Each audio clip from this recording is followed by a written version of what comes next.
Today we will delve into the character of Matt Murdock from the Daredevil series, a character full of contradictions.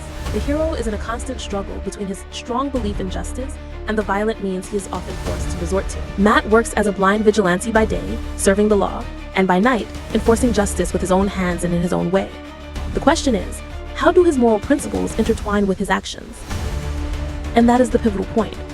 His strong commitment to an ethical system based on duty and rules is deeply rooted in his faith. It is not just a general belief, but a commitment to clear principles, and this strict rule is not to kill.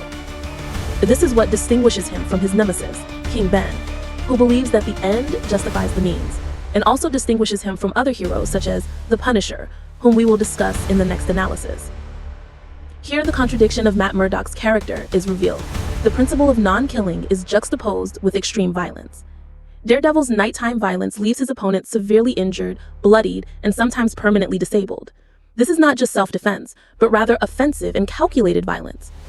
You can connect his violence to the concept of redemptive pain, or expiatory suffering in the Catholic faith, meaning that pain itself can be a means of cleansing sins.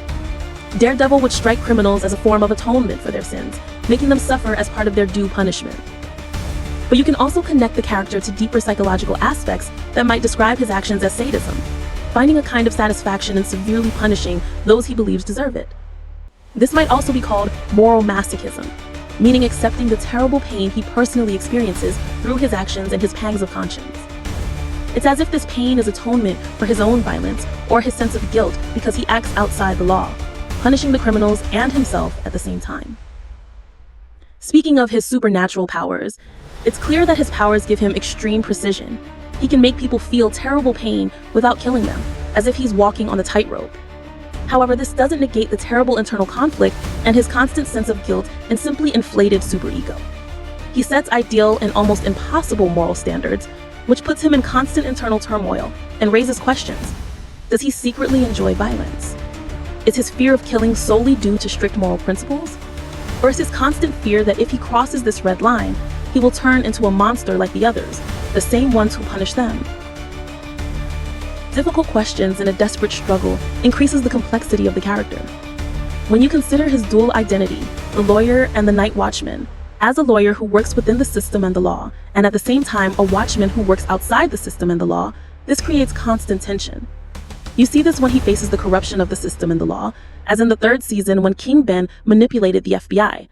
The moral dilemma at the end is a strong example. You see him facing two choices, one more difficult than the other.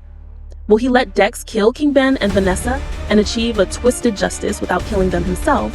Or will he save his worst enemies, adhering to his moral principle of not killing? You see that he will not allow them to be killed in the end, and he intervenes and makes a deal with Vanessa to protect his friends in exchange for Vanessa's safety. This reveals the extent of the moral compromises that he may have to make and break the law to protect Raya.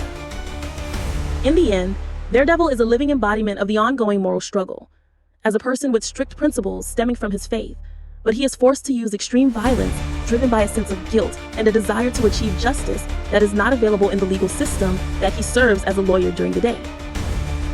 This brings us to a final question. In a world like Daredevil's, a world where the official justice system sometimes seems deficient or corrupt, is the concept of applying justice in your own hands valid? It's acceptable moral practice, even if you adhere to strict rules such as not killing or even resorting to violence outside the law, no matter how good your intentions. But that in and of itself is a transgression, and transgression weakens any solid moral foundation, blurs the line between hero and criminal, and obscures the boundaries of what matters. This is what the series leaves you to ponder and reflect on.